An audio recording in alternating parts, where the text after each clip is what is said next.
নমস্কার বন্ধুরা, আমি ঝুমা। আমার চ্যানেলে সবাইকে স্বাগতম।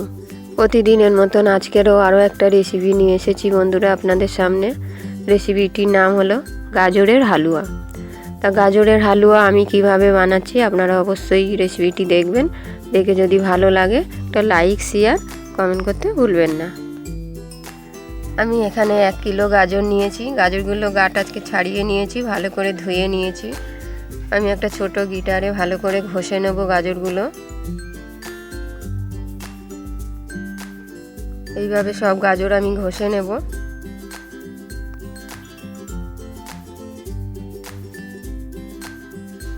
আমি গ্যাস অন করে একটা কড়াই বসিয়েছি। কড়াতে অল্প একটু জল দিয়েছি, দিয়ে আমি এখানে দুধ দেব।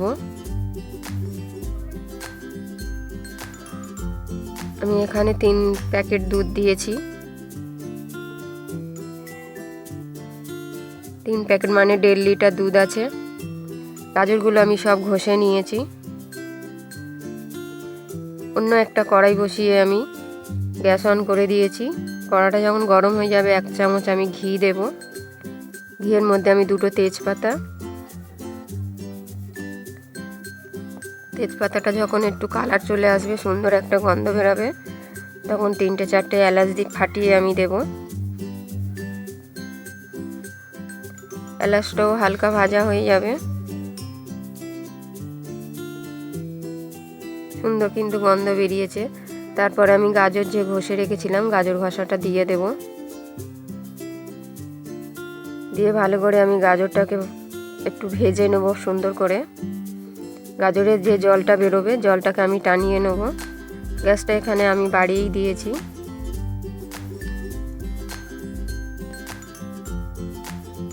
এদিকে দুধটা ফুটে উঠেছে, আমি দুধটাকে ভালো করে ঘন করে নেব। দুধটা খুব ভালো করে ফুটে উঠেছে, দেখুন। এইভাবে ফুটিয়ে আমি বেশ কিছুক্ষণ ফুটিয়ে ঘন করে নেব। এদিকে গাজরটাও আমার ভাজা হচ্ছে, কালারটা কিন্তু খুব সুন্দর আসছে আস্তে আস্তে। যতক্ষণ না জলটা শুকাবে ততক্ষণ কিন্তু এইভাবে সবসময় নাড়িয়েই যেতে হবে, নাহলে কিন্তু তলায় লেগে যাবে। গ্যাসটা আমি এখন মিডিয়াম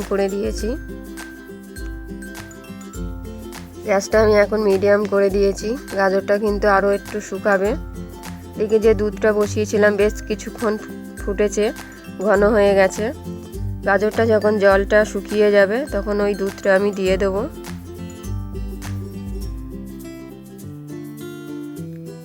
আমি হাতাতে করে দিচ্ছি, দিয়ে ভালো করে আবার নাড়িয়ে দেবো। খুব গরম দুধ।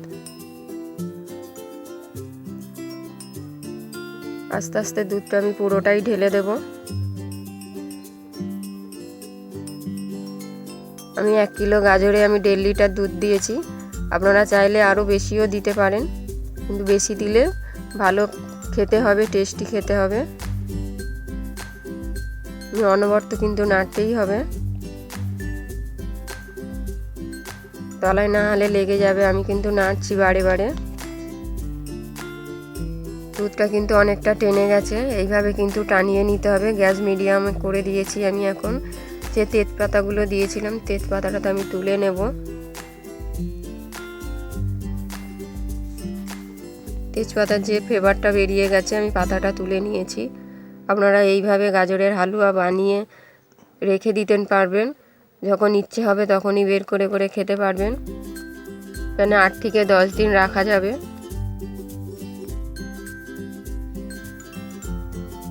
আমি এখানে 10 টাকা দামের 1 প্যাকেট গুঁড়ো দুধ নিয়েছিলাম। গুঁড়ো দুধটা দিয়ে দেব। গুঁড়ো দুধটা দিলে কিন্তু খুব ভালো, আরও টেস্ট হবে। এরপর আমার কিন্তু একদম শুকিয়ে গেছে দুধটা, ক্ষীরও হয়ে গেছে, গাজরও শুকিয়ে গেছে। আমি এখন চিনিটা দেব। চিনিটা আমি আমার পরিমাণ মতন দিচ্ছি। আপনারা আপনাদের পরিমাণ মতন চিনি যেরকম খাবেন মিষ্টি সেই রকমই দেবেন। আমি এখানে 200 গ্রাম চিনি দিয়েছি।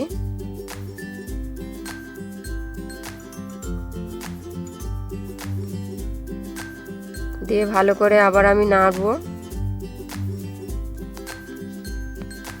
আমি এখানে আরও কিছুটা চিনি দিয়েছি, মোট 250 গ্রাম চিনি দিয়েছি। দিয়ে দেখুন, চিনি দিয়ে একটু জল ছেড়ে দিয়েছিল, চিনিটা গলে।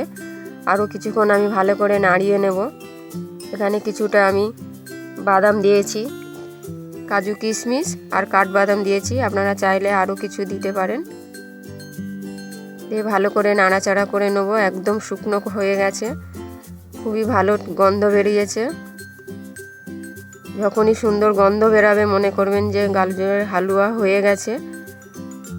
গাজরের হালুয়া একদম রেডি। গরম গরম আপনারা এই রেসিপিটি দেখার জন্য অনেক অনেক ধন্যবাদ। আর দেখে যদি ভালো লাগে বন্ধুরা একটা লাইক, শেয়ার, কমেন্ট করতে ভুলবেন না।